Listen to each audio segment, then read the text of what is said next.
things sounded dismissive. I'm so sorry. Grant, say hi. Hello. How are you all today? Well, I hope. Crystal! Oh boy, what have you done with this? We have Bob Chipman, author, critic.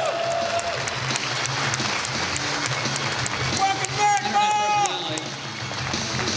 Creator of Game Overthinker, The Big Picture, and Escape from Movies, the movie Bob.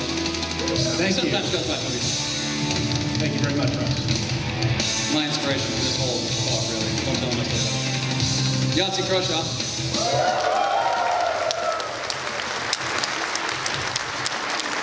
Yhatzee is now officially one of the few humans who's worked at the Escapist in the same job for longer than I have. That's a pretty good achievement. I'm a little bit jealous. Yhatzee's been with the Escapist since 2008. He's a creator, he's a creator of Zero Punctuation, author, game developer, critic, internet personality, bar owner. Do you still own that bar? No. Okay, former bar owner. It's been a while. We were talking about this earlier. We were just catching up. Yeah. Well, so welcome to Hi, the show. everyone. Crystal. So we're going to talk about the history of Escapist, and I thought we'd go back all the way and sort of work our way forward. We'll hit points where each of these gentlemen joined the journey, and then we'll get to... Is the music going to run through the whole hour? I don't know. There it is. When I envisioned this in my mind, we were done before the vocals kicked back up. It was far less disturbing. I just feel like it might undercut some moments. Yeah, you're right. Sorry. I wanted to have like a wrestling feel, but I also just really like that song. Yeah. So let's get started. We will get to the present day. We will get to all of your questions, I sincerely hope. We will have some video secrets embedded in here. We'll have some announcements. It's a big panel, so I want to get started immediately. The Escapist started in 2006. It looked, or 2005, actually, sorry. It looked a lot like that. It was for those of you who don't know, it was a PDF on the web. It was like a bunch of image boxes that all loaded separately. It was really weird. And then it was a thing you could print, and you would click on one of those titles, and it would take you to a page in the magazine. It was very weird and very new, and it was mostly feature articles and essays and really brainy stuff. We actually made a concerted effort to make it less brainy at one point. Because we noticed that around GDC time or like Gamescom time, when all the game developers left the country, our readership plummeted to like 0. We're like, oh, okay, so we've captured that market. Let's try and get you guys next. I joined in May of 2006, about 6 months after they started the thing. It looked roughly like this. These are all from archive.org, so a lot of the images are missing. I want to tell you a secret. Although me and the people I work with now own the thing, we got, basically when we bought it, we got a box of parts. And they said, here's your website. So yeah, I'm borrowing from archive.org. This is the year I met this guy, Yhatzee. Hi. What do you have to say about that, sir? I was young and I needed the money. Yeah, pretty much. That's exactly how I went. Someone passed along a video to me that they had caught from YouTube, and they were like, we gotta hire this guy immediately. And so I opened up an IM window and I reached out to Yhatzee, who had just woken up in Australia, and we hammered out a contract over like 2 or 3 hours. And how are you feeling about that now? Pretty positive, also. I felt a lot less positive the last couple of years. Feel pretty positive now. Me too. Crystal. Here's that video.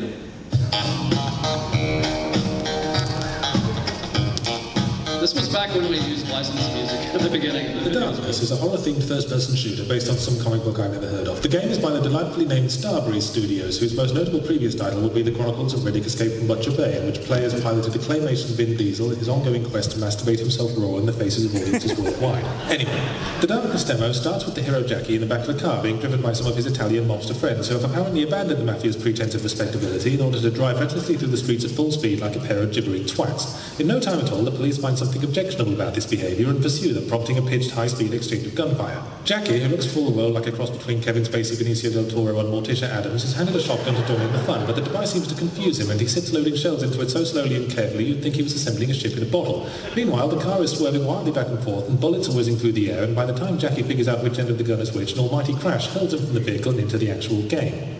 He awakens in a cemetery where we are told through some shitty exposition that his mafia boss uncle has betrayed him and sent some hitmen to make him dead, presumably because he's sick of having to babysit the gormless fuckwit, something I could fully sympathise with through the subsequent gunfight. The clunky PS3 controls combined with Jackie's utter lack of survival instinct meant my top speed was somewhere in the region of slow walking pace while hitmen ran around popping caps in my dopey arse. Fortunately, at more or less this point, the titular Darkness enters the fray and a bunch of giant licorice Twizzlers sprout from Jackie's spine. Our hero is ostensibly possessed by some ancient all-powerful demonic force which looks very scary, but did absolutely bugger all to assist as I ran around the cemetery for half an hour trying to find the way out.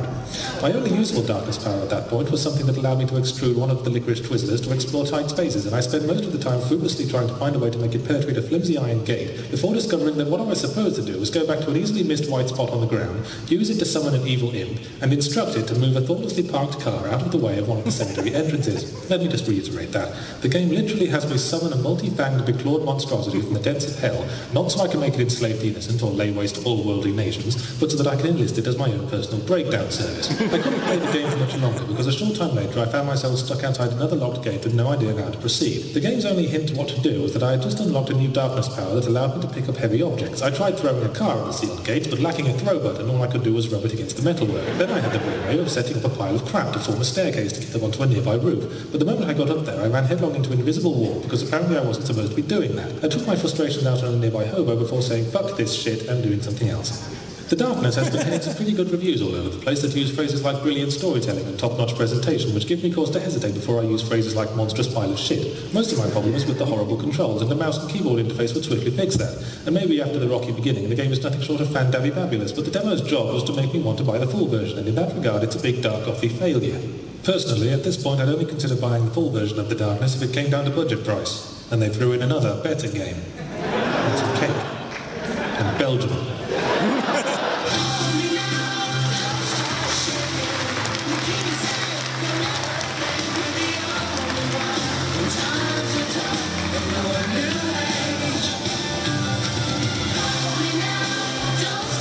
For the record, that part of the game wasn't actually very hard to figure out.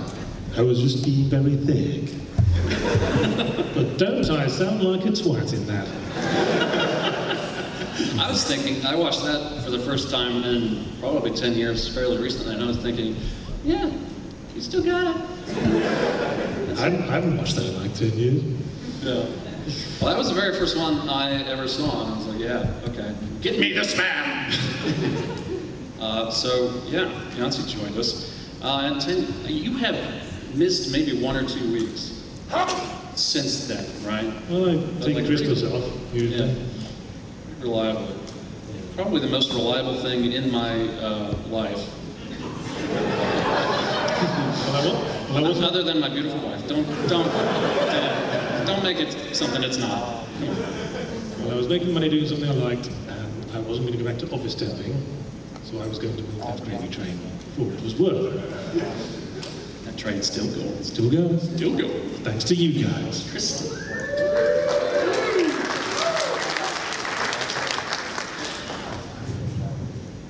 2008 was the year we ran our second annual Escapist Film Festival, where it was really just a bald-faced scheme for me to get more people to send us their videos so I would have to work less hard finding them on YouTube. This was the year the co-grand prize winner was a couple of folks named Graham and Paul. Mm-hmm. Graham and his partner in comedy, Paul Saunders, who did a video called Unskippable. Yep. And this is that. Oh, wow. Is this with the opening title sequence I submitted it with? Which was not a sequence, so much as a slide? That was it. And now, Lost Planet. I don't see the issue. I mean, they're clearly on the planet in question. It's not lost. This way, everyone. This way to Lost Planet. Wipe your feet before you go through, though. Just get the floors redone. No rush there, big guy. It's not getting more lost. Yeah. Lost Isolated Spaceport at Christmas. It was TC minus 80. The temperature at which music freezes. Trial century. Humankind had abandoned the comfort of a familiar world Planet Snuggle to Bunch. attempt life on EDN-3. Named for the explorer Edwin Darrell Nguyen III. Facilities were constructed to handle the growing population, and colonization appeared to be successful. From the Our Art Director Likes Anime department. Platoon A has secured point B. Insert Platoon C into slot A. Stay on your toes. Stay on each other's toes. Platoon A, come in. Over. This is Platoon A at point B here. We're folding Platoon D in half along the dotted line. Over. Earthquake! No, the door is opening, sir. Oh. Well, we should maybe grease that. Yeah. You know, between these guys and those droids from Star Wars, you'd think the whole rolling into a ball thing would make you pretty deadly. And yet, the armadillo. Oh, though he does have deadly nails on chalkboard attack. We've run into some trouble. This is bad. How bad are we talking here? Your wife's meatloaf bad? Worse. With the expansion of the colony, humanity encountered a new alien life form. What's with the reception? It was fine a second ago. They were immediately identified as a hostile presence. Because they were The different. humans had no weapons with which to repel acrid aggression, and were forced to retreat from their new home. Yeah, let's just keep shooting it. I bet that won't just make him mad. How's poor Bernie supposed to do that by himself? Is he really fat? Ooh, aim for the honeycomb center. Delicious. While fleeing from the enigmatic menace, the humans discovered the precious thermal energy lying within the very bodies of the acrid. It was a powerful new energy source. And still cheaper than gas, despite all this effort. Was determined to fight. Charge! Oh, wait here! You want some of this? Because I would like to give some of this to you.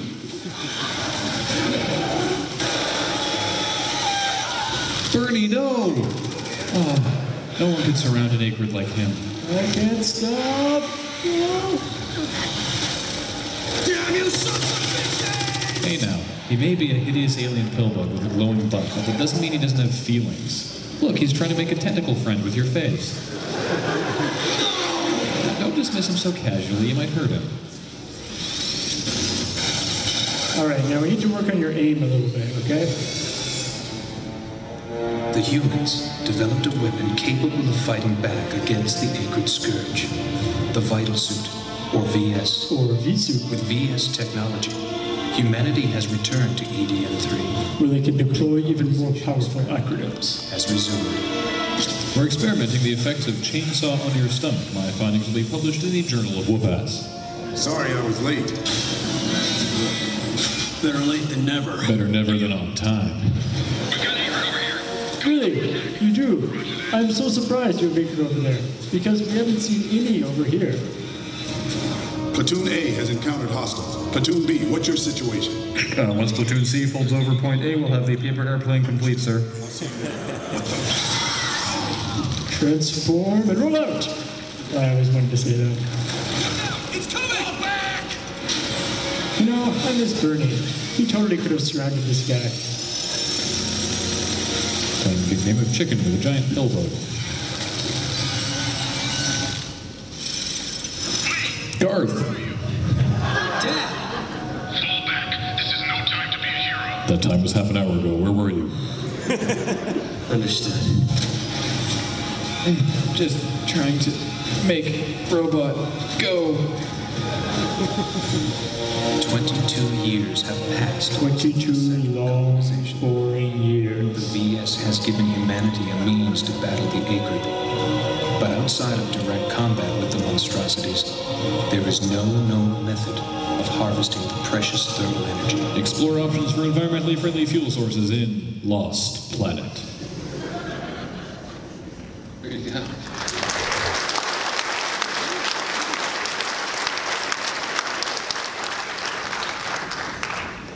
The start of so many, many things. Oh yeah, big time. I've told this story a bunch, but we did that, we recorded it, we were like, yeah, we're gonna enter this film festival, and I could talk for hours about the process behind writing Mystery Science Theater style comedy like that, but it's iterative, you have to go through the thing like 5 or 6 times, and by the end of it, it's not funny to you. It's like, well, this is just dire. None of these jokes are good, and you have to have, this is true for a lot of comedy, you have to have a lot of faith in yourself that it was funny when you thought of it originally. Like, you have to be like, no, I know it's funny, and it was funny when I thought of it, so it's probably still funny now. Because we were like, ugh, no. And it got to the point, it was the night before the film festival deadline closed, and we weren't gonna submit it, because we were so down on it. And Kathleen was like, well, it's done. Literally, what do you lose by not submitting it? And I was like, okay, fine.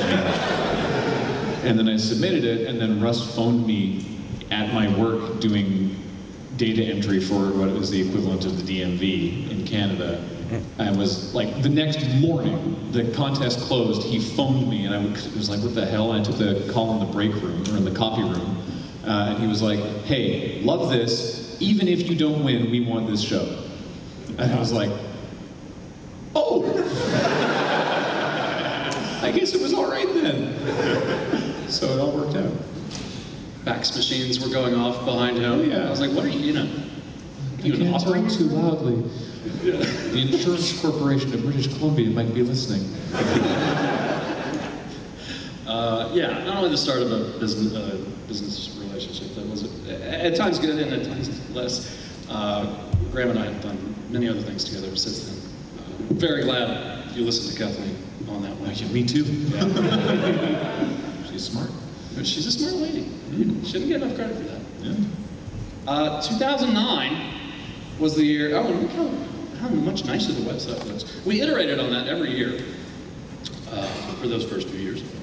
Every year the website got refreshed. We were building new things. The web was iterating back then. We were just like, oh, we gotta ride this wave. This was what it looked like in 2009, which was the year Lily Bob came to work with us. Mr. Bob.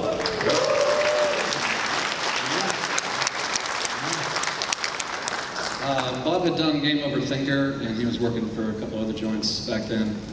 He came to be our very first movie critic, very first film critic, and this is, I believe, the very first Escape to the Movies with Bob. Thank you for not showing Boy, the actual what a summer it hasn't been so far, huh? 2 film series once venerated for brains and vision got dumbed down into generic action flicks and wound up as box office disappointments, while another series once venerated for brains and vision got dumbed down into a generic action flick and wound up as a smash hit. I'm not sure which is more depressing. Meanwhile, in less than a month, we get to see Michael Bay bend the Transformers over a rail again. Is there anything to lift my spirit? Ooh, a Pixar movie. Thank heaven. What a long, strange trip it's been for the wunderkinds at Pixar. No, morphing from its place as the lone, cutting-edge arm of the once great Disney animation empire to being in charge of the hopefully once more great Disney animation empire. They got there the good old-fashioned way, by being different from everyone else and by being good at it, creating films that connect with audiences on levels the ghettoized genre of the family film hasn't since Walt Disney himself was alive and kicking. There's a lot of theories out there about what makes Pixar so different, but for my money, the most overlooked, though not necessarily most important observation, is that they approach families a lot of anymore. Boys. The traditional Disney model of animated films may have played to everyone, but for the last few decades, they've had the big bullseye fixed squarely on the eminently marketable princess set, and thus so did most of the folks trying to copy the formula. Pixar, on the other hand, has thus far trended toward lead characters and some would say sensibilities that run more toward the Y side of Chromosome Street. Beneath all the rainbow-colored CGI swirl, these are man movies. About manly men doing masculine things. Sorta, kinda. Point is, it was different. I mean, it's not just that all 10 Pixar movies so far all have male leads, and older male leads at that, by the way. Only Lightning Flick and WALL-E seem to be specifically young, and even WALL-E is at least old enough to spend 2/3 of his own movie trying to get laid. It's the 15-year-old characterizer that is primal of mannish heartaches, the father-son dynamic. Buzz and Woody are literal icons of classic pop culture machismo, competing for dominance as the surrogate father figure to a young boy. Mike and Sully are working-class schlubs whose comfortable bachelorhood gets upended when they're forced to care for a lost kid. Finding Nemo? Come on, overprotective dad, impulsive son. It's Taken, but with fish. Teaches kids the value of hard work and exceptionalism in a world that punishes the unique and the gifted. Remy the rat frets that his love of fine foods will prevent him from living up to the standards of his tough old school father figure. And now here we have Up, which carries this emerging theme to an even further extreme, telling the story of Carl Fredricksen, a bitterly aging man fighting a losing battle with the slow encroachment of modernity, who finds new purpose as he undertakes a late-in-life adventure and forges a reluctant friendship with an irritating but endearing young boy. It's James and the Giant Peach meets Gran Torino. Featured prominently is the fact that the trailers have given almost none of the story away, so I'll endeavor to do much the same, as going into a film like this cold dovetails perfectly with its overall theme of unknown adventures just over the horizon. Suffice it to say that Carl is a widower, locked in the gloom of perpetual mourning following the death of his beloved wife. The film relates their literally lifelong romance to us via a nearly wordless first act that ranks as some of the most powerful visual storytelling I've ever seen on film. Animated or not, it's devastating stuff. We're talking closing moments of Stand By Me here, guys. This backstory and the myriad callbacks to it later help Up pack a bittersweet wallop that makes it the hardest emotional punch to the gut Pixar has provided since Toy Story 2, and don't pretend you don't know which part I'm talking about. Anyway, realizing that the modern world is literally about to swallow him up, Carl hatches a crazy plan using thousands of balloons to turn his house into an airship and haul himself and his accumulated memories on a quest to retrace the steps of an infamous, possibly mad adventurer he'd idolized as a child. Unfortunately, he also picks up an unexpected stowaway, Russell, a clumsy, well-meaning neighborhood kid.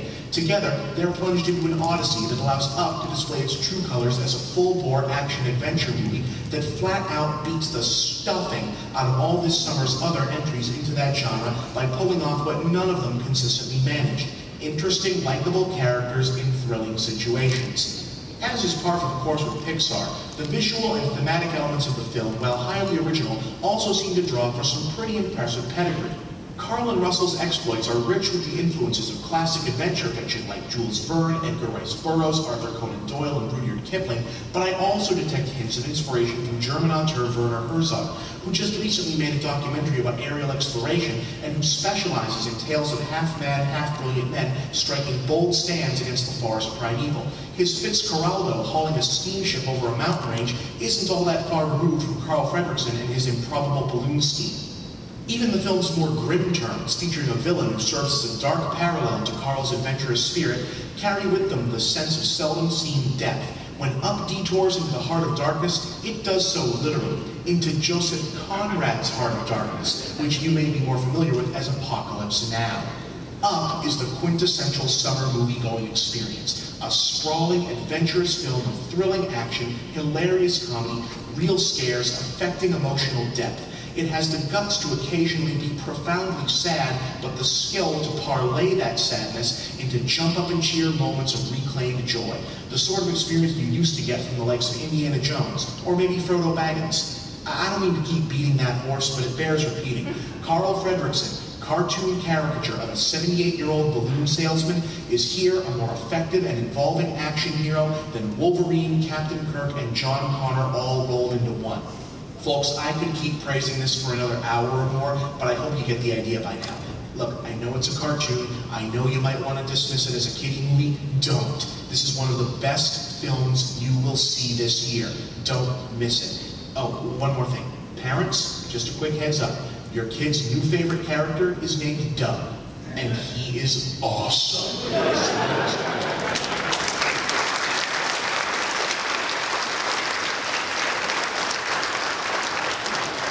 I had completely forgotten about the Terminator film. Yeah. That felt totally out of my head. Yeah, we've had a whole other bad Terminator movie that they're ignoring since then. Wow, that was. I'm glad I've gotten better since then. I hope I didn't look too uncomfortable during that.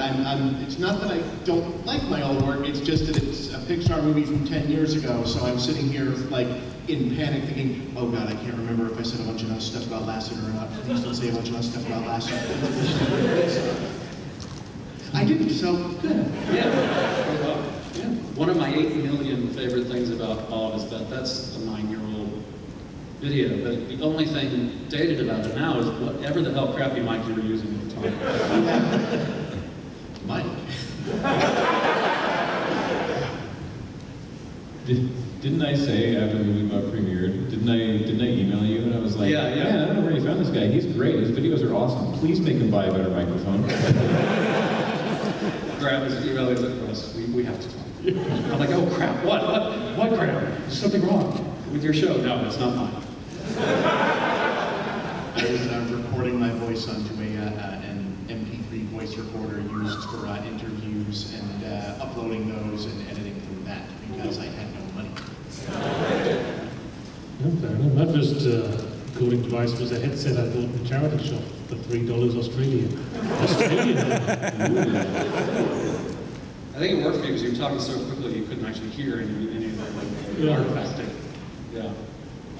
Bob has done nothing but get better as a critic since then, and really, I couldn't be happier to have worked with him for so long. 2010 is what I think a lot of folks consider the golden years of the Escapist. This is what the website looked back then. We have some Loading Ready Run there, and Unskippable, some other stuff. Here's the rest of the website back then. Main Game, a comic by somebody, I don't know, Laylee something? It's back there if you want to say that. Extra punctuation. We talked Yhatzee into doing a lot of other stuff for us too. Critical Miss, that's back, by the way.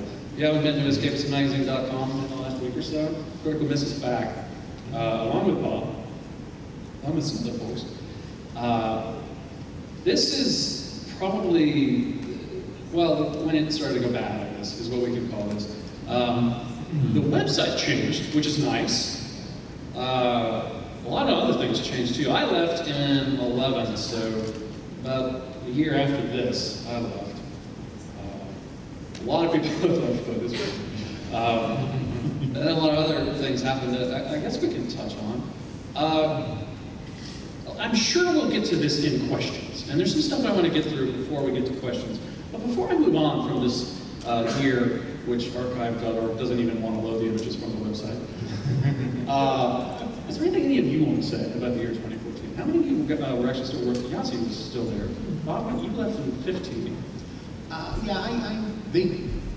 They found me right after 14. After, I want to be clear, I was only ever employed at the Escapist. I was never, I mean, you were officially hired, right? Yeah. You were more or less staff.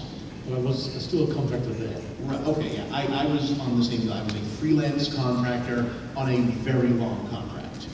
And you were saying? Yeah, we were all, I think all the content creators were just freelance contractors. Right. So when it came time for it, it was always just kind of understood that they could just end that any time because it's a contract. So, basically... they could end it whenever they wanted, but we couldn't end it whenever we wanted. Right. Yeah. So 3 weeks after my birthday, basically, in 2014, after what had been, for reasons that I'm sure we'll get to, a rough and trying year on a number of fronts for myself. Got a phone call and just kind of said, hey, and by this point, basically everyone had left. It was basically me and Yhatzee were kind of I think I had 2 shows and 3 columns, and we were kind of holding up what was left of this site, in terms of traffic and whatever, on tape and film, in terms of people visiting. And I mean, there were people working behind the scenes, obviously, doing more than we were. Yeah. But and 3 weeks after my birthday, I get a phone call out of the blue from the then editor, who just said, hey, this is not being renewed, whatever. And then there's some phone tag, and then that was that. And yeah. I didn't know much what was going on behind the scenes, because I was keeping my head down. look on the reviews. I mean, you've probably been more than me about what was going on there. Second and third hand mostly. I had to stop paying attention for a while. My wife was editor-in-chief briefly after I left, not too but I think she was also gone by this point.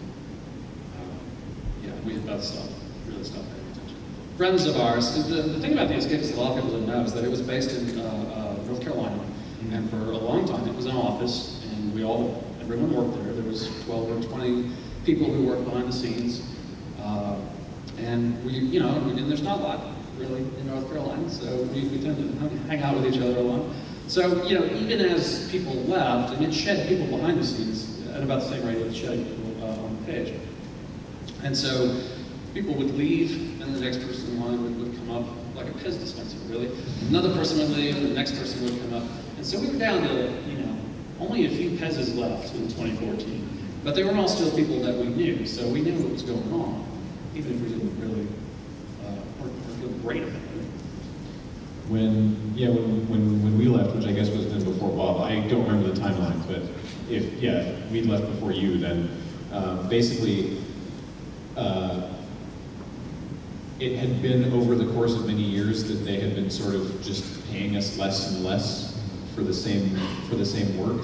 Apocryphally, the publisher, the man at the top, just never got Unskippable, never understood why it was funny or why people liked it, and so just at best didn't give a shit, and at worst actively tried to bury it, because this carousel thing, which was great, the latest piece of content, the latest sort of video content would go up, and the uploads were structured in such a way that Unskippable was only visible there between 9 a.m. and noon Eastern time on Mondays, and then after that got bumped off because the next piece of video content went up, at which point Unskippable was lost to the labyrinthine try and find a fucking video on this website navigation interface that was elsewhere other than this. And so then they came to us and were like, well, gee, your numbers just aren't there.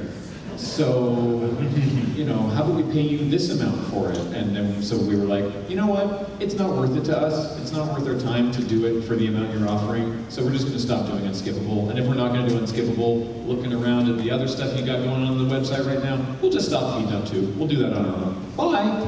Because they were like, hey, we just want to pay you an insultingly low amount of money to keep doing all the same work. And we were like, nah, later. I don't think I'm not sure if I ever told you this or not, but it was basically an annual, basically what you just said about the publisher, I was never sure if you knew that. I think you might have dropped a hint to that effect at some point.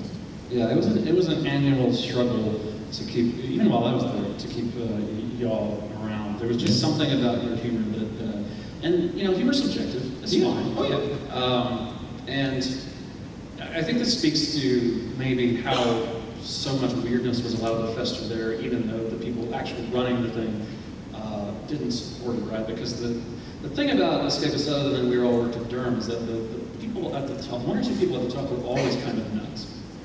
But for a while there was enough people who weren't nuts between them and the actual thing to keep the nutsiness over here, where it really only ever impacted some of the people in the office, and that was not great either. But it never really impacted this. And then once the Pez's started flying out, I'm actually now trying to imagine what the Pez dispenser actually looks like, and I haven't decided. Some sort of like looks like it was drawn by Geiger, I assume. Yeah, the Pez mouths everywhere. Because Russ was a buffer between the publisher and us. And then once Russ went, then Susan became the buffer, and just there was a lot of damage to tank there. And then once Susan finally left, the next editor-in-chief who did a nice enough job. We had a great rapport with him. He did not buffer that. And then once he left, there was no buffer, and then it was just the publisher directly with us, just being like, oh, this is okay. Tell me how you really feel. We would tell people stories about things that would happen behind the scenes of Escapist. That would never happen in a million years. And then, like, slowly, the Pez buffers would fly out the door, and then they would be exposed to it. And Like, I'd run into people years after I left, and be like, We're joking. Like, no. I was told several times that I was there because the publisher's wife likes the show. Wow. Oh, wow. Yeah. Wow! Yeah. Well, you know, take nepotism when you get it. I guess you never watched Mystery Science Theater. Anyway, I'm not going to invoke a name, but you can read about this person we're talking about in outlets like the New Yorker and things because of his most recent job. Don't. I would recommend not, but it's your time. So 2014, and this dragged on until about now. In some weird way, this is actually good because of what we're now allowed to do. But those dark times lasted a long time, a shockingly long time. It was a miserable 2 years watching this die the death of 1,000 cuts. How did your videos, I know I asked you this before we started, the mics went on. How were your videos getting from your computer to the internet? Because it seemed like nobody worked there. There were still a couple of contractors kept on just to like press the OK button on the editors page.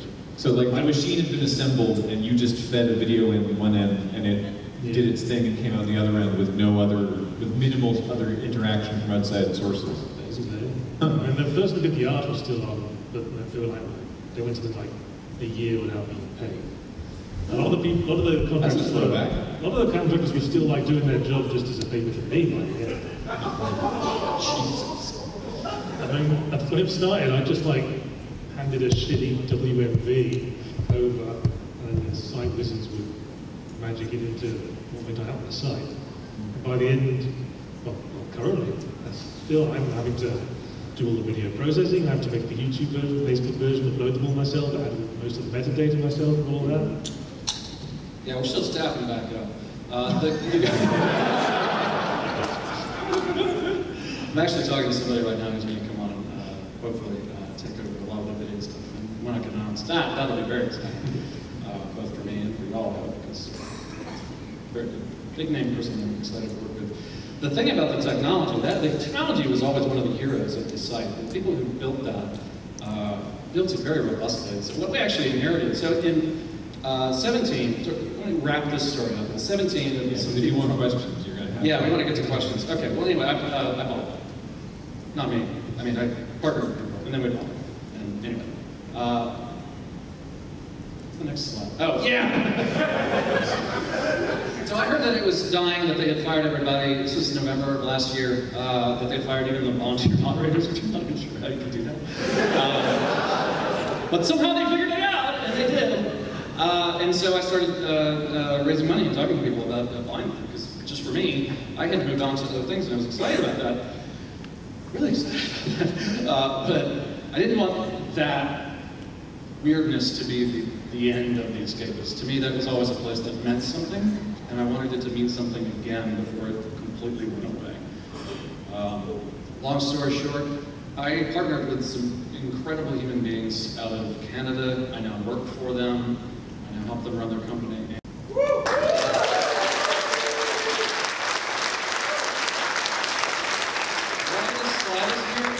Being awesome is everything that we've talked about so far and are going to continue to talk about was done by people, right? The Escapist was built by people. It became something because of people that joined it and helped lift it up, like these folks, and they're just a small fraction of the people who got us to where we once were.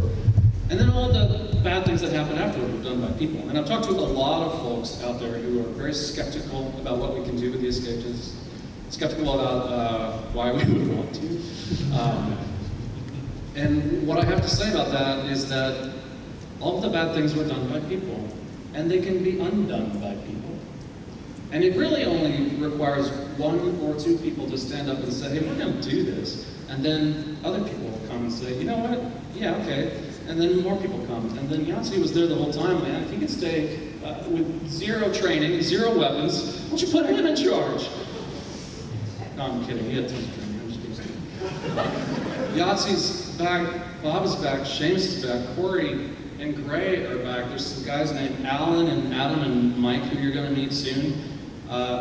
And then suddenly it's not just one or two people saying, hey, we can do this, and everyone thinks they're crazy. It's a whole room full of people who believe that this is a thing we can bring back. And then it's something else, right? And then it's no longer what it was last year or the 4 years before that. It's whatever we choose to make it. So that's why I'm doing this, and that's why I asked you all to come, and I really appreciate you here. Because you folks being here tells me you believe that this could be something better than it has been for the past few years. And that means a lot.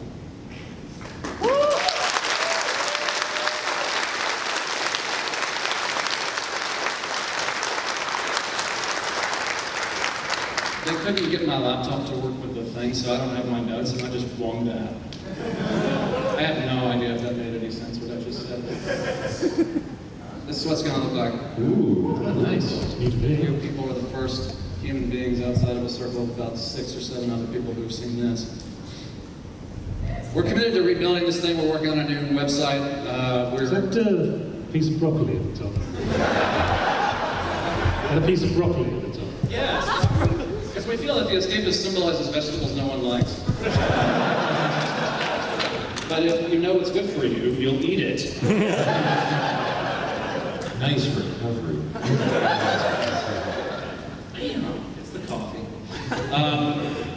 We're working on a lot of things that are going to be coming out in the coming weeks, and we hope that you guys will stick around for that, because we have big ambitions for this. And we want it to be something new and different, something not a lot of other places are doing, but that touches on the what we feel was what was always best about the Escapist. So keep going to escapistmagazine.com. There's new and old content going up right now. I have a team helping me, really great team of editors who have come on board to help me relaunch this. And as I mentioned, more coming soon. We'll announce this. I don't want to take up any more time on that. Here's quickly, before we get to questions, we're going to speed through this. Some new videos and maybe a surprise or two. Here's a preview of Bob's next. Coming Monday? That's the schedule, right? Yeah, this should be going, this is highlights of a video that's coming up Monday, a big picture episode, because the big picture is back.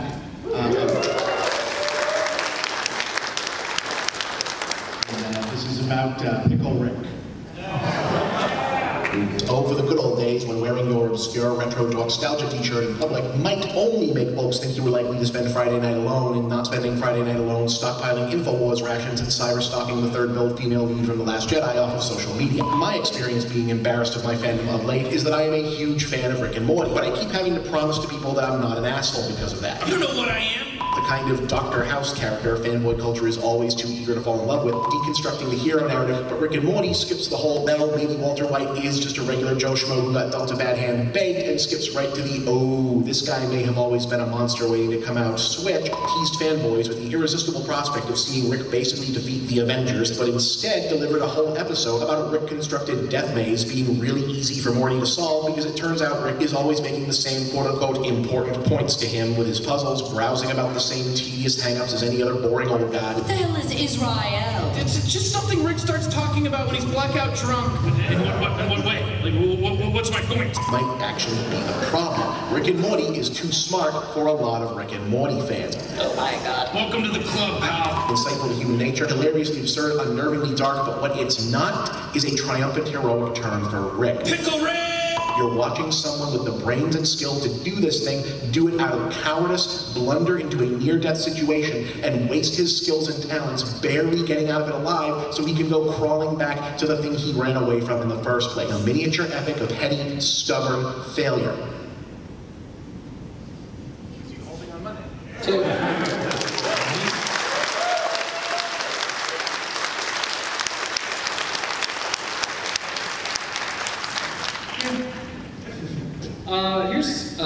Here's something from one of our newest video creators. So new, I'm not even sure when his stuff is going to appear because I'm helping produce it.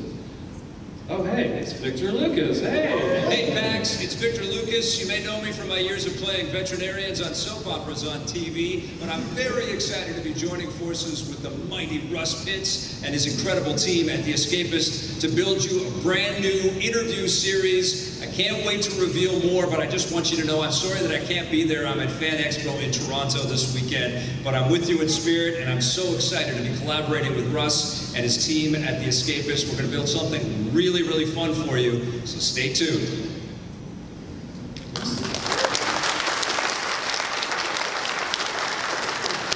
So Victor produced Electric Playground on TV. If you're from Canada, you probably are familiar with him. The US is also huge. So yeah, we're very excited to be working with Victor. We're going to be putting together a brand new interview-based show. We're just going to get together. He's starring in it because I don't like being on camera. And there you go. When I have more about that, I'll tell you. So we're to the point where it's question time. Reminder. A question. Oh crap! Spoiler! Question ends with a question mark. Yes? Yes. Are we clear? Are we clear? Are we clear? Time for questions. Yeah, you were very patiently waiting.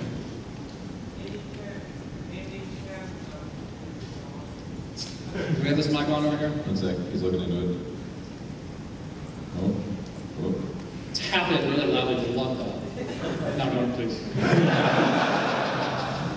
Try now. I can hear you, I'll repeat it.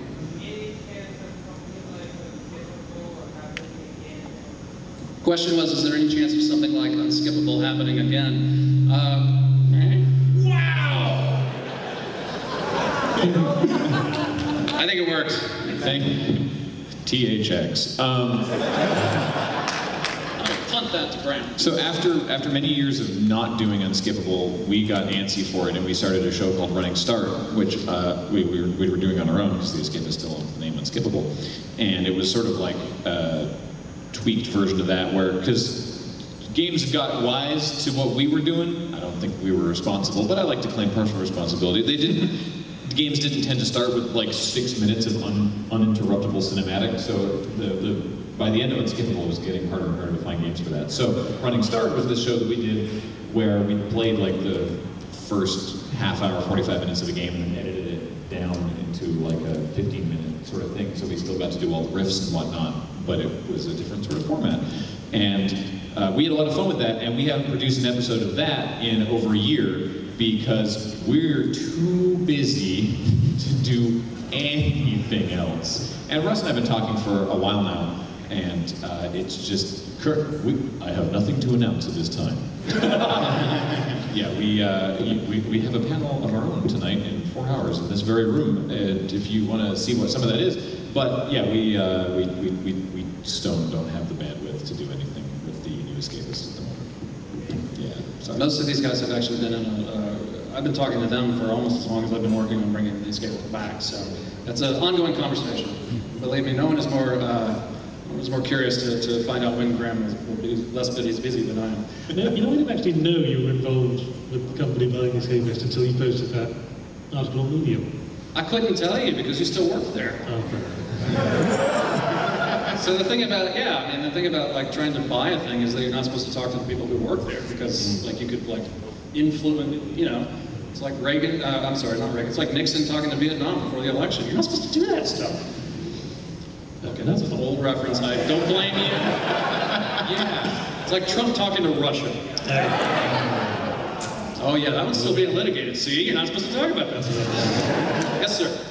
Can we expect a return to the podcast? And if so, is there any chance that Susan Ard will be able to appear on it? Yes and no. Susan has moved on to other things. She is obviously an advisor. We work together. There's things that she doesn't even know about. She has other things that she has going on, including her Continue Pod, which you can download from the internet. It's Continue Pod. Continue Podcast with Susan and Anthony and David Roberts, Robots, yeah. But no, Susan will not be the yes. Is there any chance we'll do a trophy series? The question was, Yhatzee, is there any chance for a trophy series? You know, I keep thinking about that. I keep going back to it.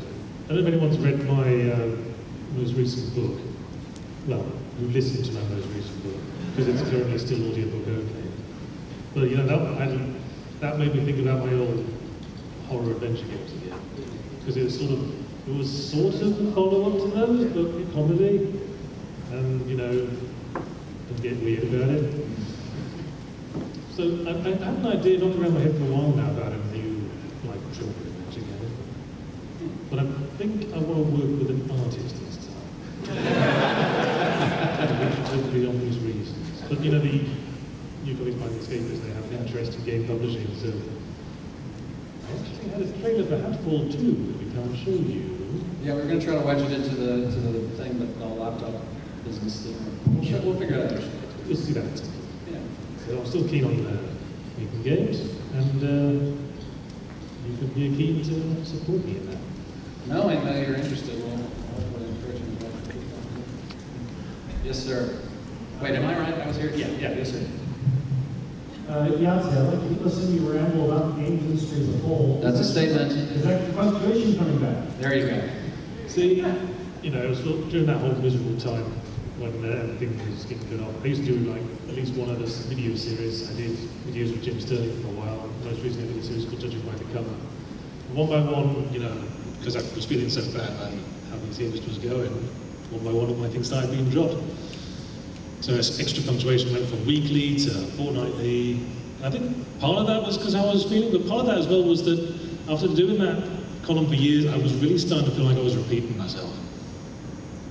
And, you know, because I'm an author as well, I set aside some time for writing, and sometimes it's hard to do. Sometimes it's a bit of a slog getting out a page full of thoughts in the morning. One thing I'm interested in doing, as we said, the podcast was going back, I'm interested in rambling nonsense about the games industry on a more live format, which is a lot less work. A lot less work I'm keen on. Yhatzee does a lot of streaming too. Yeah, I think my years, like, as the sort of lone wolf of the content creators, most constantly keeping to myself, that was what left me feeling very alone for the last few years. So I think I'm keen to embrace this whole in-group community of the Escapists in the future. I was tossing around an idea of like getting sort of rotating guests on the weekly streams, someone like you guys, and anyone else who's interested. Yeah. So there you go. If you've got any chances to ramble, watch the magic happen right here. Saturn shirt. Yes. Because of those 4-year dark times, is there anything you're worried about, like, preventing growth or anything that you want to do not being able to happen? Is there anything that I want to do that I'm worried about not being able to happen? Wow, that's probably a bigger question than I can really accurately address. The short answer is no. You know, I think there's a lot of obviously there's a lot of external interest in what we're doing right now, and being very open about what we're doing, and not being very open about it not being certain things. And I think that I think we all feel we all feel a responsibility to be very precise about what we're doing and what our intentions are. Beyond that, no, I'm not really worried. I think all of the great things that I would want to see the Escapists do are things that are supported by the community, things that are supported by the industry, and things that are supported by fucking humanity in general, you know? Like, no, I guess is the answer. Like, I will think on this, and I think it deserves a longer answer than I have time, and I don't want any more attention to be on me on this. These guys still have a lot to say. Keep an eye on the Escapists, and I'll address that in an editorial. Captain America. This question is for Yhatzee. Where does your font of inspiration flow for those wonderful metaphors and analogies which are so prolific in all of your works, the fingers and the pies? People have asked me this before, where I get the analogies from, and I've never really had a good answer besides I look at the thing and I think about what the thing is like, and then I write down what the thing is like.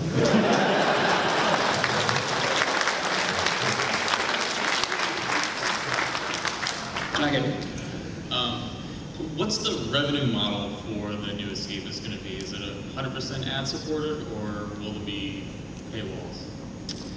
Not 100%. I don't expect any paywalls. Part of what convinced the Escapist new owners that we needed to work together was my plan for how to actually make money off the thing. And I don't want to get into a lot of details, partly because I also shouldn't, but no paywalls. For the time being. There was for a while a subscription thing at the Escapist. We're working on whether or not we actually want to bring that back. I don't know. But for the time being, you will not have to pay for anything.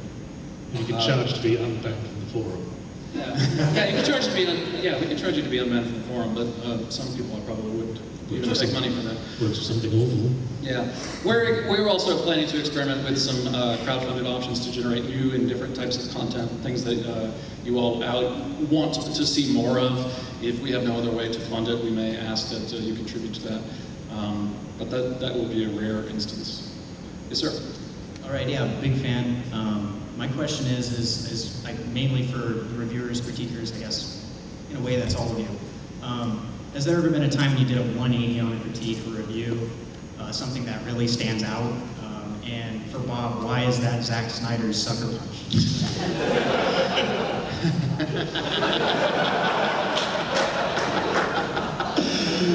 That's good. Well, it's not, but no, this year I was wrong about Jumanji 2. I was kind of dismissed it as sort of an average thing, and on seeing it again, I was like, no, actually there's a lot of clever stuff in here, and I was overly dismissive of it at first, and going back over that deserves at least one more star than I gave it. And I'm really glad you showed the first review and not other ones, because there's some stuff that I've been really wrong about over the years.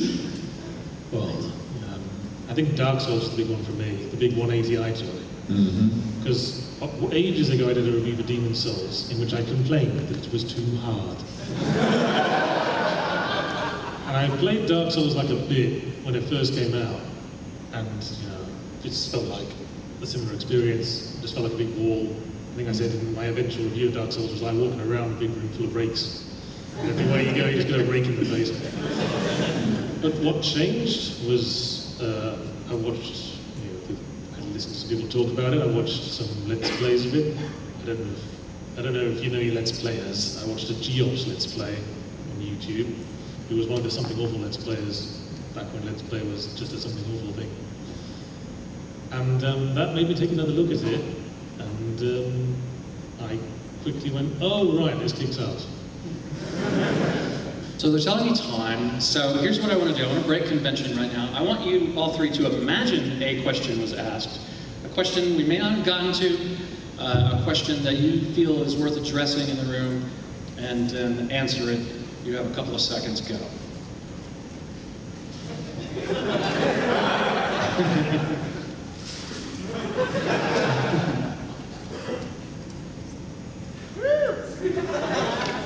I'm not taking the lead on this one. All right, thanks for everybody. I was just like, I was just apologizing for not being able to think of anything. Good. I want another hour to talk about all the things that went wrong during the dark time. I really do. But I don't think it's worth. I feel like we've gone to so many positive places that it's really not worth looking back. So, thank you all for coming, and I hope you're as looking forward to the next few years as I am. Thank you.